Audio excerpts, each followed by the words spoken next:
So building muscle when you're skinny, right? It's such a common question, and that it's very misunderstood. So we've just had a member that come, and he just wanted to sort of bulk up a little bit because he was feeling a little bit skinny and he couldn't put any weight on.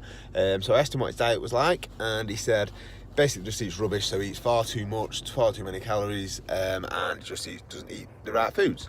So the first thing that I saw with that is that he just doesn't realise how many calories that he's actually eating. Okay, so if you're skinny and you're not putting on weight and you're not putting on muscle, then you're not eating too much, you're not eating enough. That is that simple, really.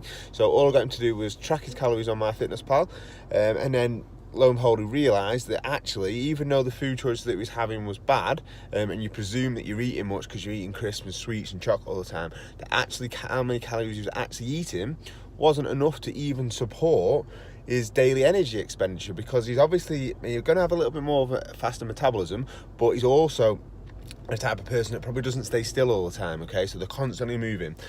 So that number one thing you have to address is how many calories you're actually eating. So swapping your food choices sometimes doesn't actually fix that problem, because if you're under eating on crap food, you're definitely going to undereat on good food, because there's more volume of good food, so it's going to be even harder to get your calories in. So once you've addressed that is the problem, that you are under eating, okay, then we need to obviously we've got to eat good food, okay, but then we do need to sort of see how many calories you should be eating on a consistent basis and start to eat more than that. Okay, now how you can do that is you can do that by many ways. Now it is by eating good quality foods, and then you can allow yourself a few little treats and stuff on top of that. You can do, and if you really are struggling, like some high calorie gainy shakes as well. But what you first need to understand is that you're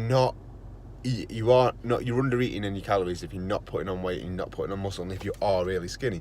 So you do need to slow yourself down a little bit, and if you can, do slow yourself down a bit and just focus on eating the calories, because it's always a calorie thing, whether we're trying to put weight on or we're trying to lose weight. Training is massively important, obviously, to putting on muscle. So but once you get the basics of training and you understand that you have to get stronger over a period of time, then it is just a calorie thing, and it's very misunderstood.